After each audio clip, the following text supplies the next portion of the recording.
In today's press review, let's begin with Niger, where the police used tear gas yesterday to disperse demonstrators in Niamey.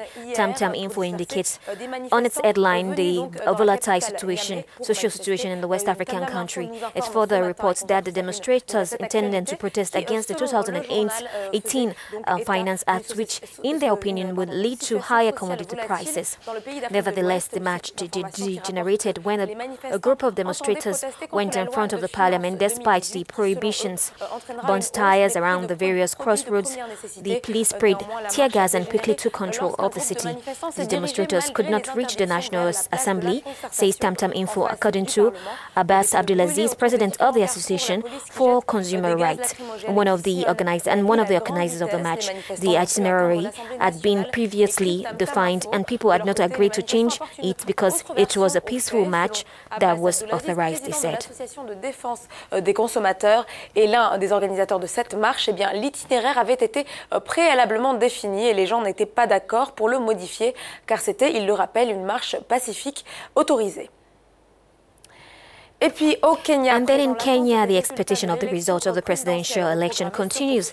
The Africa Review published an analysis of the political situation in the country of the Horn of Africa after a period of turmoil. According to the author of this paper, the failures and shortcomings of the ballot may harm the incumbent President Uhuru Kenyatta if re-elected. The African Review believes that this vote will strengthen the political legitimacy of Raila Odinga.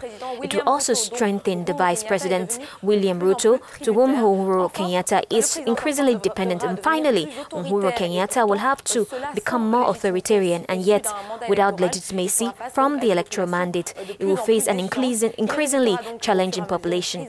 As a result of this, a constitutional crisis will undermine the stability of the country, the paper concludes.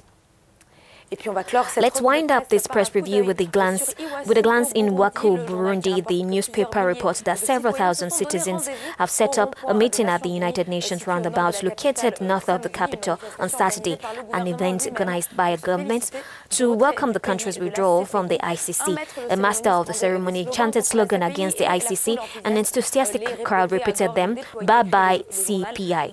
They sang the enemies of the country wants Burundi to be like Libya and Iraq. They killed Saddam and Gaddafi. They want to do the same to Nkurunziza, but Burundian God is great, is stressed. According to Timochin, the assistant of the Minister of Interior, he spoke on behalf of the government. Burundi made history as the first country to withdraw from the Roman Statute.